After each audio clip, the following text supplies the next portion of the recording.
যেমনভাবে পাষাণের ভেতরে শিল্প থাকে, কথায় আছে হংস সর্বদা নীর ক্ষীর পার্থক্য করতে পারে। দুধে জল মেশানো থাকলেও কেবল দুধটুকুই গ্রহণ করে। তবে কি যথার্থ ধর্মজ্ঞান পেতে হলে হৃদয়ে জ্ঞান থেকে প্রসূত বিবেক থাকা আবশ্যক নয়?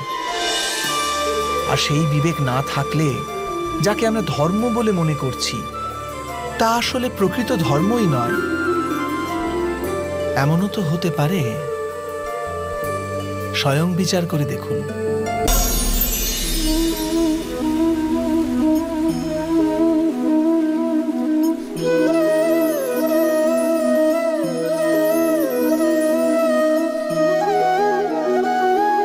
ভবিষ্যৎকে আধার করে সবাই আজকে নির্ণয় করতে চায়।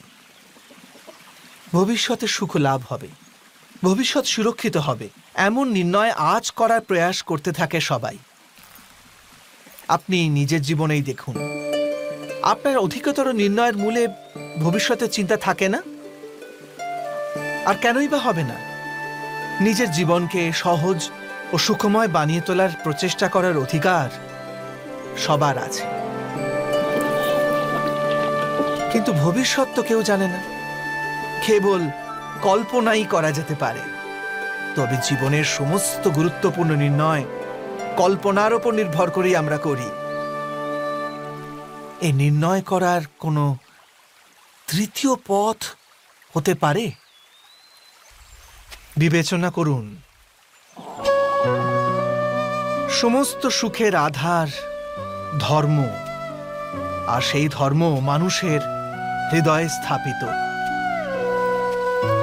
অতএব প্রত্যেক নির্ণয়ের পূর্বে স্বয়ং নিজের হৃদয়কে প্রশ্ন অবশ্য করে নিন যে এই নির্ণয় স্বার্থ থেকে জন্মেছে না ধর্ম থেকে।